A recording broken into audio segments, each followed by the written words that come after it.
Psychiatry एक ऐसा subject है जिसमें आपको सुनना ज़्यादा कम है, मतलब सुनना ज़्यादा है और बोलना कम है। वैसे बाकी का अगर कुछ भी है, पेट में दर्द है, आपको बुखार है, आप जाके बोलेंगे ये हो ये हो, पेशेंट बिना देखे भी आपको ऐसे लिख के दे सकते हैं। फिर हम लोग का है कि आपको टाइम देना है पेशेंट को और आपको सुनना है। तो मुझे बचपन से था कि I am a good listener, सुनती ज़्यादा अच्छा हूँ।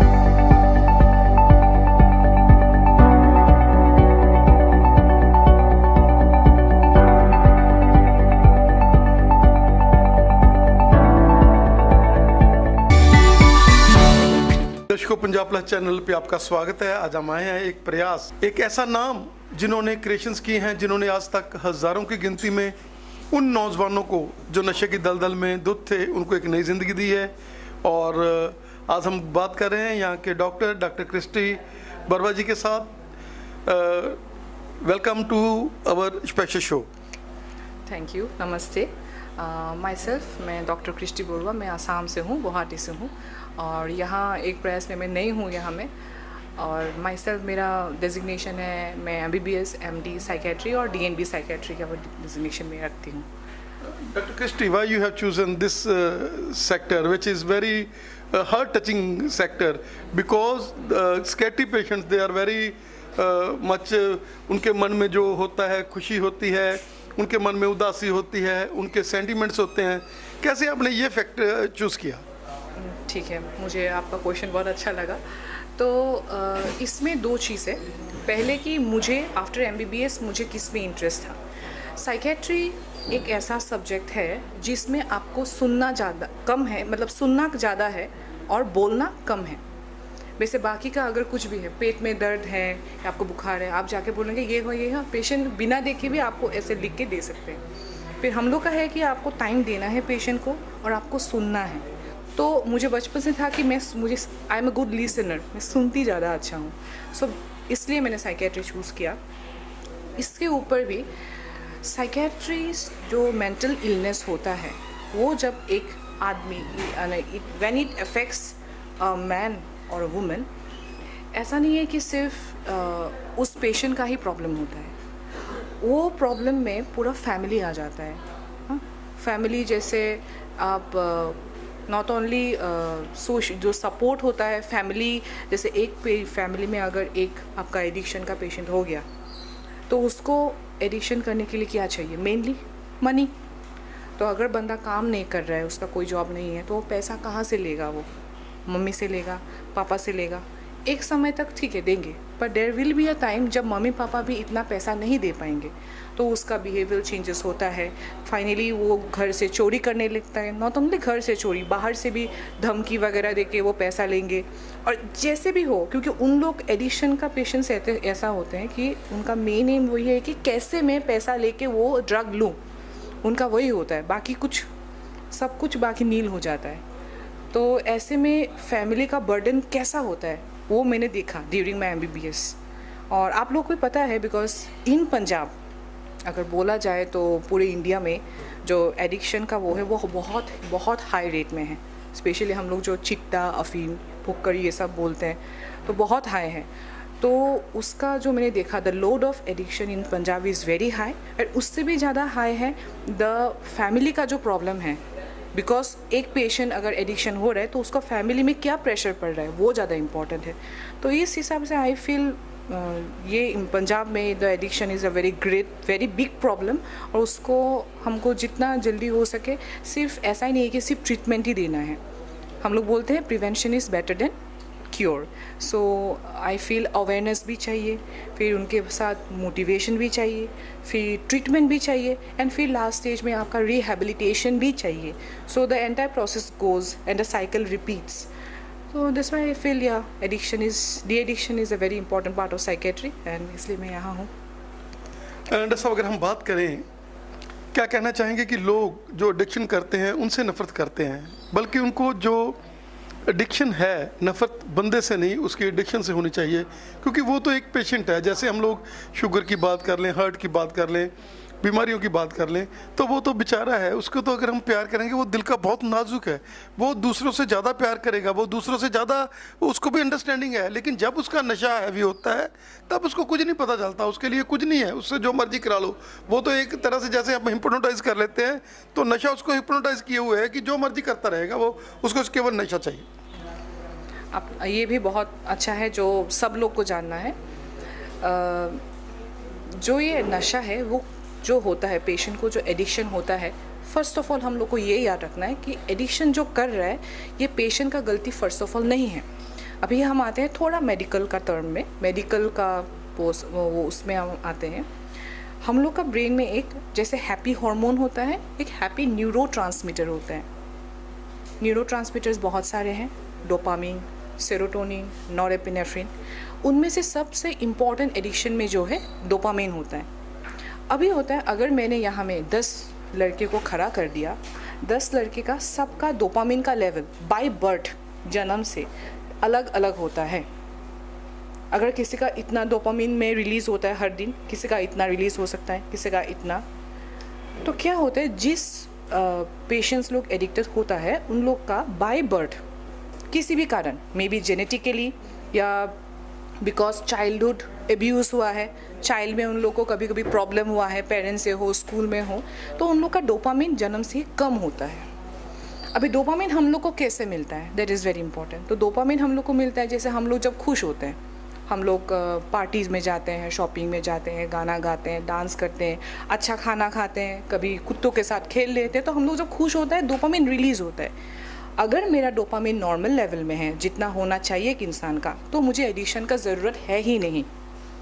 पर जिस आदमी का डोपामिन जन्म से कम है, उसका ये नॉर्मल जो हम लोग कुकिंग, शॉपिंग या हम लोग घूमने गए, डांस किए, गाना गाए, कुत्ता के साथ खेला, डॉग्स पेट्स के साथ खेला, वो उसमें से इतना डोपामिन हम लोग को नहीं मिल रहा है।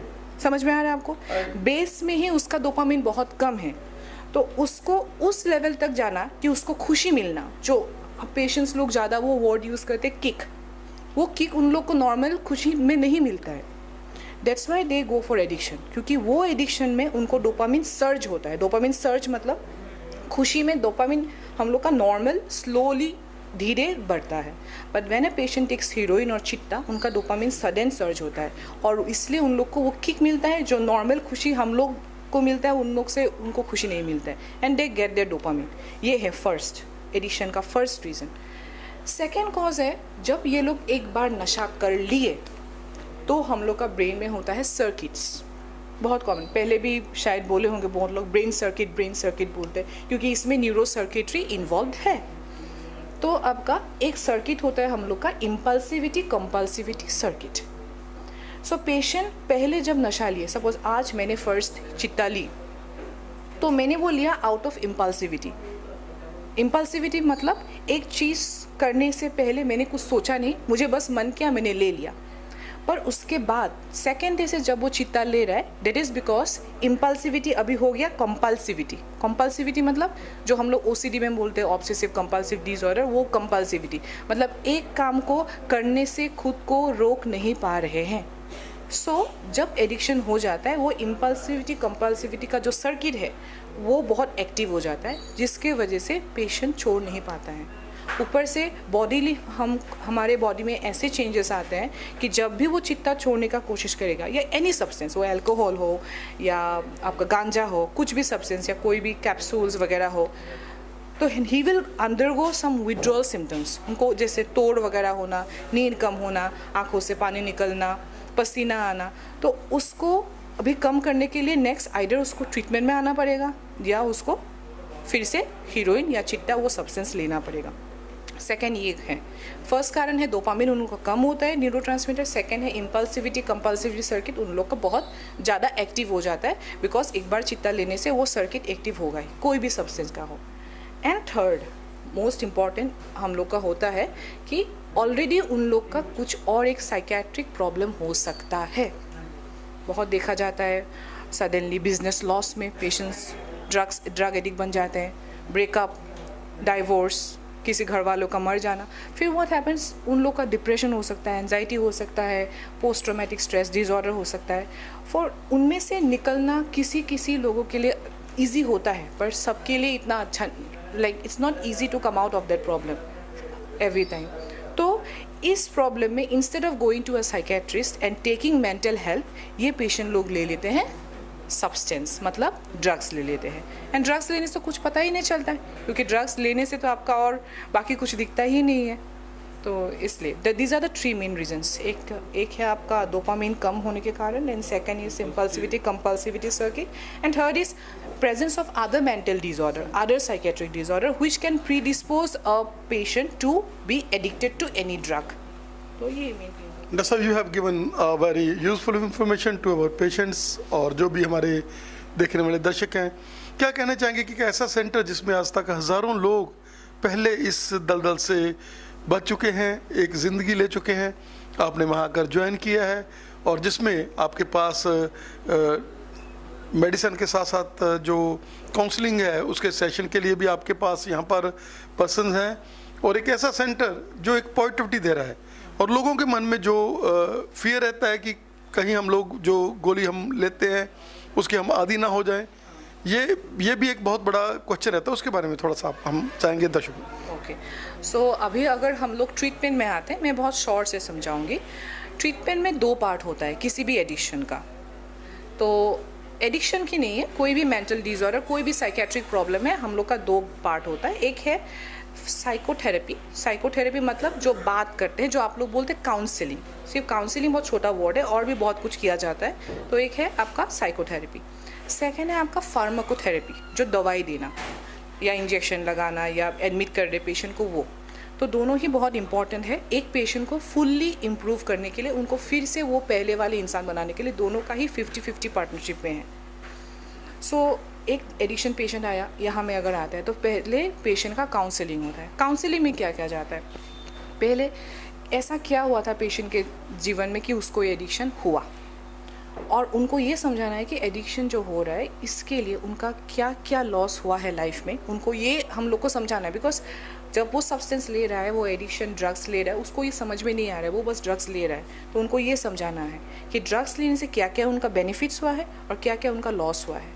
ऑब्वियसली लॉस उनका ज़्यादा होगा, तो वो हम लोग एक इंसाइट देते हैं। इसको हम लोग बोलते हैं एक मोटिवेशनल एनहेंस थेरेपी।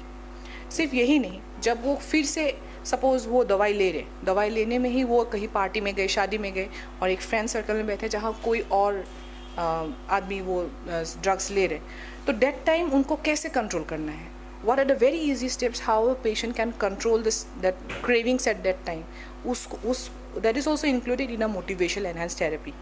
तो मेनली MET जो बोलते हैं हम लोग, शॉर्ट फॉर्म में MET बोलते हैं उसको, वो साइकोथेरेपी फॉर ड्रग्स में इंक्लूडेड है, ये मेन है। अभी आते हैं फार्माकोथेरेपी में। फार्माकोथेरेपी मतलब ड्रग्स, सबका दवाई देना। तो एक प्रयास hospital is mainly a de addiction centre, but yes हम लोग साइकेट्री का प्रॉब्लम भी दिखते हैं यहाँ में। तो डी एडिक्शन का अगर फार्माकोथेरेपी का बात हम लोग करते हैं तो 2 पार्ट है इसमें। पहला वाला कि पेशेंट खुद आके बोलता है कि मैम मुझे ये नशा छोड़ना है, मुझे ऐसा एक दवाई चाहिए कि मैं दवाई खा के कोर्स करके ख़त्म हो जाए और फिर मैं कोई दवाई ना खाऊं, फास्ट ट्रीटमेंट चाहिए। तो ऐसे पेशेंट को हम लोग करते हैं detoxification followed by de addiction proper. Detoxify मतलब ड्रग्स को ब्लड से निकालना, जो मोस्ट प्रोबेबली 15 डेज़ का होता है, and that is followed by de addiction proper, जो 6 मंथ्स का होता है, जिसमें कोई भी एक डी एडिक्टिव एजेंट उन पेशेंट को देते हैं दिन में 1 बार खाने के लिए। That is one option we have. Second option होता है यहाँ में, जो पंजाब में बहुत ज़्यादा काम करता है, जो हम लोग जानते हैं, वो जो गोली लेते हैं आके 5 डेज़ के इंटरवल में, 7 डेज़ के इंटरवल में, 14 डेज़ के इंटरवल में, वो को बोलते हैं हम लोग ऑपियोइड सब्स्टिट्यूशन थेरेपी, जो हम लोग यहाँ दे रहे हैं। उसका पेशेंट ऐसे पेशेंट में काम आता है जिस पेशेंट का मोटिवेशन इतना नहीं है, पेशेंट छोड़ना चाहता है लेकिन उसका ऐसा मोटिवेशन नहीं है, उसको कुछ ना कुछ गोली दे के रहना है। Because of the high rate of de addiction, जो एडिक्शन हो रहा है पंजाब में, इसलिए यहाँ में पहले वो वाला फर्स्ट वाला जो मैंने बोला detoxification by de addiction by PGI Chandigarh, ये स्टार्ट किया गया था। मैं 10 साल पहले की बात बोल रही हूँ, लेकिन दैट वाज अ फेलर। ये काम नहीं दे रहा था बिकॉज 6 महीना दवाई खाने के बाद फिर से रिलैप्स हो जाता था। That's why the new SOP came here into being, and the new SOP ये बोलता है कि अगर पेशेंट को ड्रग लेते ही रहना है, उसको ड्रग कभी छोड़ना ही नहीं है, why not we keep the patient in a drug जिसका एडिक्शन पोटेंशियल भी नहीं हो, मतलब जो खाने से उसको एडिक्शन नहीं हो रहा और जिससे उसको डोपामिन भी मिल रहा हो। जो मैंने पहले बोला, उसको डोपामिन कम होता है, डोपामिन भी मिलेगा और उसको एडिक्शन भी होगा नहीं। एंड नॉर्मली ये 1-2 ईयर्स में, मैक्सिमम 2 ईयर्स में वो दवाई छोड़ना है, ये जो दवाई हम लोग रेगुलर बेसिस में दे रहे हैं। सो ये SOP आने के बाद शायद 5 to 6 ईयर्स हुआ है पंजाब में।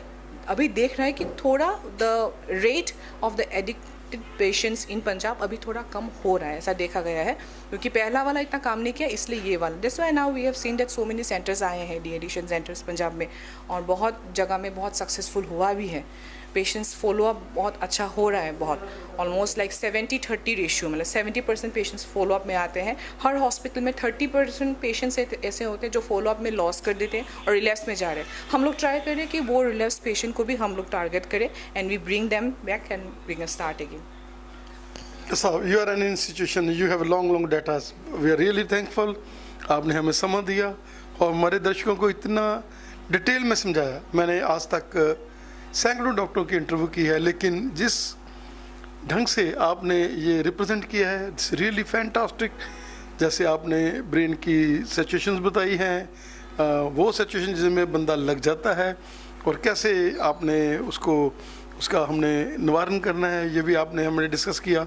आपका हमें समय देने के लिए बहुत बहुत कृष्ण जी पापा धन्यवाद। आपका जाते जाते क्या मैसेज रहेगा आपका? मुझे मैसेज यही है कि ये बिल्कुल ना सोचे कि जो एडिक्शन होता है, जो नशा करना होता है, इसका कोई ट्रीटमेंट नहीं होता। ऐसे बहुत लोग बोलते हैं, ये गलत है। इसका ट्रीटमेंट है और इसका बहुत सारे ऑप्शंस में ट्रीटमेंट आते हैं। आपको कैसा वाला ट्रीटमेंट चाहिए, एक ही नहीं। अगर आपको ये नहीं पसंद है, ये लीजिए, वो लीजिए, we have lot of options. आप आइए सही हमारे पास and we are ready every time, any time to give you treatment for the de-addiction. Thank you. Christy, really great talk by you and we are really thankful। और हम लोग इस कड़ी को जारी रखेंगे 5-6 महीने के बाद फिर लोगों को आपकी नई माइंड सेटअप के साथ, क्योंकि आप नए पेशेंट्स को यहाँ और डिस्कस करेंगे, देखेंगे यहाँ पर। आपका हमें समय देने के लिए बहुत बहुत धन्यवाद। ठीक है, थैंक यू, नमस्ते। पहले सेशन में उनकी हिस्ट्री ली जाती है, वो कब से नशा ले रहे हैं, कौन कौन से सब्सटेंस ले रहे हैं और किन किन कारणों की वजह से उन्होंने नशा लेना स्टार्ट किया। दूसरे सेशन में डायग्नोस बनाया जाता है, असेस किया जाता है, उसको समझाया जाता है ताकि वो कैसे इससे निकल सके, बाहर नशे से दूर रह सके।